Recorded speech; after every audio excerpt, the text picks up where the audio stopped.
नमस्कार, Hindi learning channel में आपका स्वागत है। पिछली वीडियो में बेटा माता का अंचल जो वीडियो थी उसमें मैंने आपको पूरे पाठ की एक्सप्लेनेशन दे दी थी और साथ में बुक की एक्सरसाइज के क्वेश्चन के साथ साथ इम्पॉर्टेंट एक्स्ट्रा क्वेश्चंस भी दे दिए थे। आज इस वीडियो में मैं आपके लिए लाई हूँ हर पृष्ठ संख्या पर आधारित हर पृष्ठ संख्या को मैंने एक गद्यांश बना लिया जिस पे बेस्ड मैंने आपको क्वेश्चन आंसर दे दिए हैं, यानी कि हर पेज को एक गद्यांश का रूप देकर, जैसे आपका पहला पैराग्राफ है, यहाँ लड़कों का संग, यहाँ से शुरू होकर मुस्कुरा पड़ते थे, यहाँ तक एक पैराग्राफ बना दिया और इसमें जितने भी क्वेश्चन बनते हैं वो सारे क्वेश्चंस आपको मैंने प्रोवाइड कर दिए, यानी कि हर पेज को मैंने एक गद्यांश का रूप दे दिया है। तो पहले पेज पर आधारित जो भी क्वेश्चन बन रहे हैं वो मैंने आपको इस पेज पर दे दिए हैं। बाकी साथ साथ पाठ का सार समझा देती हूँ, क्योंकि जो ये पाठ है माता का अंचल, ये वात्सल्य रस का पाठ है और 60 से अबव क्वेश्चंस मैंने आपको प्रोवाइड किए हैं इस वीडियो के अंदर। यानी कि अगर आप इस टोटल वीडियो को देख लेंगे और दूसरी वीडियो को आप क्वेश्चन आंसर के लिए देख लेंगे तो मेरे को नहीं लगता आपको कोई तीसरी वीडियो देखनी भी पड़ेगी माता का अंचल पाठ के लिए। चलिए शुरू होती हूँ मैं। माता का अंचल बच्चों आपको पता ही है एक वात्सल्य रस का पाठ है और इसमें लेखक ने अपने जो भी बचपन के खेल तमाशे हैं, जो भी उनकी रुचियां थी, जो भी इंटरेस्ट थे उनके, या डिसइंटरेस्ट थे, अरुचियां थी, शरारतें थी, उनका बड़ा सुंदर वर्णन किया है। इस पाठ में पिता द्वारा मिले पूजा संस्कार का वर्णन किया गया है, पिता के संग खेले हुए खेलों का वर्णन हुआ है, लाड़ प्यार से किस तरह भोजन किया जाता था, बच्चे को करवाते थे पिताजी, उसका वर्णन किया गया है, तरह तरह के खेल कैसे खेलते थे, हुल्लड़बाजी कैसे करते थे, मस्ती कैसे करते थे। निम्नलिखित पठित गद्यांश के आधार पर प्रश्नों के उत्तर दीजिए। अब आप देखेंगे फर्स्ट पेज के लास्ट पैराग्राफ में पूजा पाठ से शुरू हुआ है ये, और ये कहाँ तक ख़त्म किया है मैंने, पूजा पाठ से लेकर मिलता था, और मिलता था ये आपको कौन से पेज पे मिल जाएगा, पृष्ठ संख्या 3, माता का अंचल पेज नंबर 3 पर। उड़ने का मौका ही नहीं मिलता था, उस पे आधारित जितने भी क्वेश्चन बने मैंने वो आपको प्रोवाइड कर दिए हैं। उसके बाद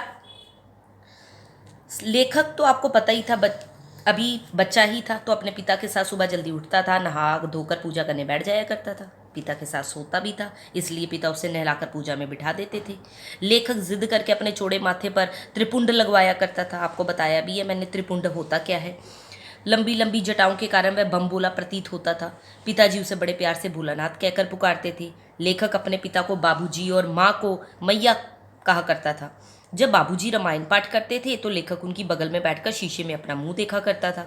वह पिताजी को अपनी ओर देखकर लजा जाता था, शर्मा जाता था। पिताजी पूजा पाठ करने के बाद अपनी रामनामा बही पर 1000 राम नाम लिखा करते थे, फिर कागज़ के टुकड़ों पे 500 बार राम नाम लिखकर आटे की गोलियों में लपेटते थे और गंगा की ओर चल देते थे। बाबूजी मछलियों को एक एक करके गोलियां खिलाते चले जाते थे, तब वह पिता के कंधों पे बैठ के मुस्कुराता रहता था। अब आप देखिए, आपको मैंने दिया है जब हम सब बनावटी, यानी कि पृष्ठ संख्या 4 पेज नंबर 4 से मैंने शुरू किया है और ये कहाँ तक गया है, कब भोज होगा, कब भोज होगा भोलानाथ, यानी कि पूरा पेज मैंने एक गद्यांश का रूप दे दिया है और उस पे आधारित जितने भी उस पेज पे क्वेश्चन आंसर बनते हैं वो मैंने आपको प्रोवाइड कर दिए हैं। चलिए देखिए क्वेश्चंस क्या हैं कि लेखक को बचपन में कैसे खेल पसंद थे, तरह तरह के नाटक खेलना पसंद था, गिल्ली डंडा खेलना पसंद था, लुका छुपी खेलना पसंद था, या चोर सिपाही बनना पसंद था। तो आपको पता ही है, अगर आपने पाठ ध्यान से सुना है तो तरह तरह के नाटक खेलना पसंद था। जियोनार का क्या अर्थ होता है, तो जियोनार एक तरह की दावत है। बच्चे रस्सी में बंधा हुआ काठ का घोड़ा लेकर कहाँ जाते थे, तो बाहर गली में जाते थे। लेखक की माँ उसे पकड़ के कौन सा तेल उसके सिर पे डालती थी, आपको पता ही है, ना तो नारियल का डालती थी, ना बादाम का, ना मूंगफली का, बल्कि सरसों का कड़वा तेल डालती थी। भोलानाथ किसको देखकर ससकना भूल जाते थे, बच्चे हमजोलियों के साथ मिलकर क्या करने लग जाते थे। ये सारे क्वेश्चंस के आंसर मैंने आपको प्रोवाइड कर दिए हैं। आगे मिठाई की दुकान है, किसका चंदुआ तान कर बनाई जाती थी। गरोंदा बनाने के लिए दीवार किससे बनाई जाती थी। भोलानाथ और उसके साथी निम्न में से कौन सा खेल नहीं खेलते थे। तो ये सारे क्वेश्चंस आपको प्रोवाइड कर दिए। अगला पृष्ठ संख्या 5, कभी कभी से लेकर कभी कभी हम लोग और कहाँ तक पिसान की मोटरी, पिसान की मोटरी तक दे दिया है। तो इस पे आधारित जितने भी क्वेश्चन बनते हैं वो मैंने आपको इसमें प्रोवाइड करवा दिए हैं। आप देखते जाइएगा एक एक क्वेश्चन और समझते जाइएगा। अमोला किसे कहते हैं, बच्चे कौन से मेले में जाते थे, बटोही कुछ देर ठिठक कर क्या देख लेते थे, पृष्ठ संख्या अगर किसी से लेकर चंदोवे की छाया ना छोड़ी, यानी कि लास्ट पेज पूरा मैंने कवर कर दिया है। अगर किसी से लेकर मैंने पूरा पेज यानी कि पूरा लेसन ही अब ख़त्म कर दिया है। अगर किसी पृष्ठ संख्या 5 पर, जहाँ पे हमने पिसान की मोटरी पे ख़त्म किया था, पे नंबर 5 पर अगर किसी दूल्हे के आगे जाती हुई, यहाँ से लेकर मैंने अब पूरे पेजेस ले लिए हैं, यानी कि पृष्ठ संख्या 8 तक चैप्टर ख़त्म कर दिया है। चंदोवे की छाया ना छोड़ी, इसके अंतर्गत जितने भी क्वेश्चन बनते थे वो सारे एक साथ मैंने आपको लिख के दे दिए। जैसे जब वर्षा बंद हुई तो बाग में क्या दिखाई दिए, बुढ़वा बेईमान मांगे करेला का चोखा कहकर बच्चों ने किसको चिढ़ाया था, आपको पता है मूसन तिवारी जी को चिढ़ाया था। भोलानाथ और उसके साथी बैजू को पकड़ने मूसन तिवारी कहाँ पहुँचे थे, तो पाठशाला पहुँचे थे। आपको पता है इन सब में सबसे जिद्दी लड़का कौन था, जी हाँ बैजू लेखक की मंडली का सबसे जिद्दी लड़का था। लेखक को कौन सी शरारत महंगी पड़ी, चूहों के बिल में पानी डालने से बिल से क्या निकला, सांप से डरकर लेखक ने कहाँ शरण ली। तो ये छोटे छोटे क्वेश्चंस भी अगर आप पढ़ लेंगे ना तो पूरी स्टोरी तो अपने आप ही समझ में आ जानी है आपको। माँ ने लेखक के घाव पे क्या लगाया था, जब भोलानाथ चूहे के बिल में पानी डालकर आया उस समय उसकी माँ क्या कर रही थी, अमनिया कर रही थी, यानी कि चावल साफ कर रही थी। अमनिया का मतलब साफ। बच्चों की शिकायत किस व्यक्ति ने की थी, आपको पता ही है मूसन तिवारी ने की थी। उसके बाद चिरोरी करने का क्या अर्थ है, विनती करना। उसके बाद चिड़िया की जान जाए लड़कों का खिलौना, ये शब्द किसने कहे थे, लेखक के पिता और उनके मित्रों ने कहे थे। उसके बाद है भोलानाथ को सबसे अच्छा क्या लगता है, तो भोलानाथ को सबसे अच्छा खेलना लगता है, जी हाँ। उसके बाद है लेखक मिठाई की दुकान में जलेबी और पूरियाँ किसकी बनाया करते थे, तो आपको थोड़ा कंफ्यूज करने के लिए दे दिया, जलेबी मिट्टी की होती थी, पूरी पत्ते की होती थी, या जलेबी पत्थर की होती थी तो पूरी गीली मिट्टी की होती थी।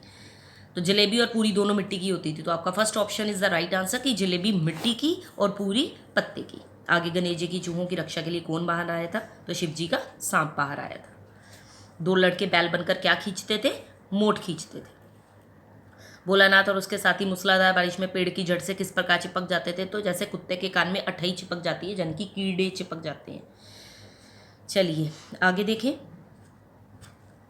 मकई के खेत में किनका झुंड चर रहा था, तो ऑब्वियसली चिड़ियों का झुंड चर रहा था, क्योंकि बच्चों का चिड़ियों चूहों के साथ जो निर्ममता पूर्वक व्यवहार करना है वो इस पाठ में क्रूरता बताया गया या मनोरंजन बताया गया। तो आपको मैंने अगर पहले नहीं बताया है पाठ में तो सुन लीजिए कि बच्चे जो थे वो चिड़ियों चूहों निरीह प्राणियों के साथ क्रूरता नहीं करते, वो उनके साथ खेल करना चाहते हैं। वो नहीं जानते कि उनकी शरारतों से चिड़ियों को दुख पहुंचेगा कि चूहों को दुख पहुंचेगा। वास्तव में कुतूहल का मजा लेना चाहते हैं, देखें कि क्या होता है।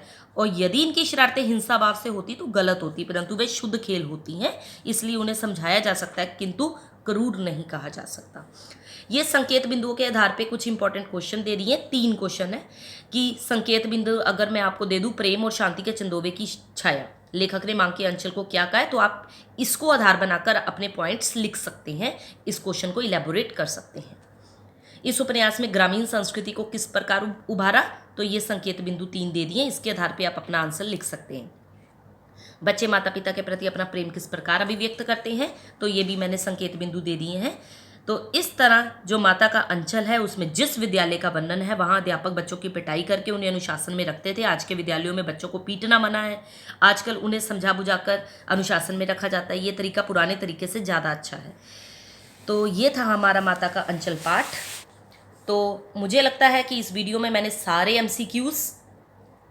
एमसीक्यूज जितने भी बनते थे लेसन पे बेस्ड वो आपको प्रोवाइड करवा दिए हैं। अच्छे से पढ़िए, स्टे सेफ, स्टे हेल्दी। जल्दी मिलते हैं एक नई वीडियो के साथ। Till then good bye everyone.